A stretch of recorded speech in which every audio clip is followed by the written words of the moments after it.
Decide design, part 2, design decisions. You have the option to move to the left or the right side of the vine, okay?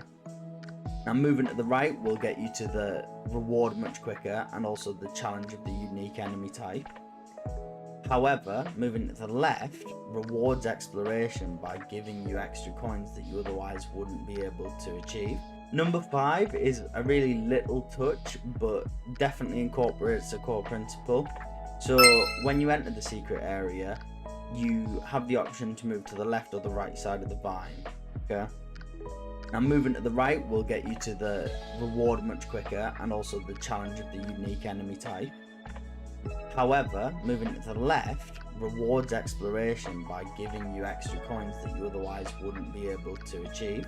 It may make the challenge of the unique enemy type more difficult, but it definitely provides the player with a reward for the time that they put in. Number 7 depicts a secret area with a unique enemy type. Now the unique enemy type can fly in this area, and that is a new mechanic that the player isn't used to. So the player has to learn this mechanic, requiring fast hand-eye coordination and quick action reflexes in order to defeat the enemy.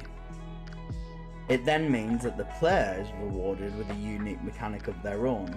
So they acquire the Yoshi character, which they can ride and has unique abilities for combat. Number 7 takes us back to that linear sense of progression and challenge versus reward increase, where we have that initial first enemy at number 2, we have 2 simple enemies. It also gives us a mystery box which can provide a power-up. This is so that as the challenge increases, the player has multiple other mechanics to be able to help them defeat the enemies.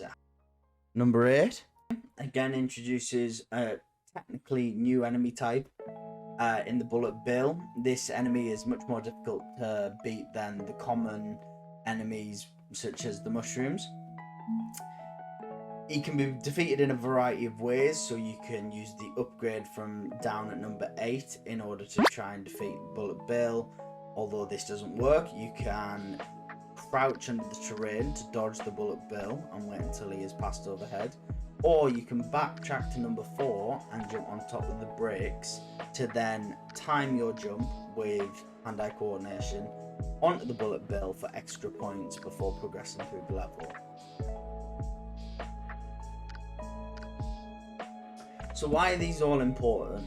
Well, these design decisions help the player learn the core mechanics of the game and what their standards, rules and expectations should be for every level within the game.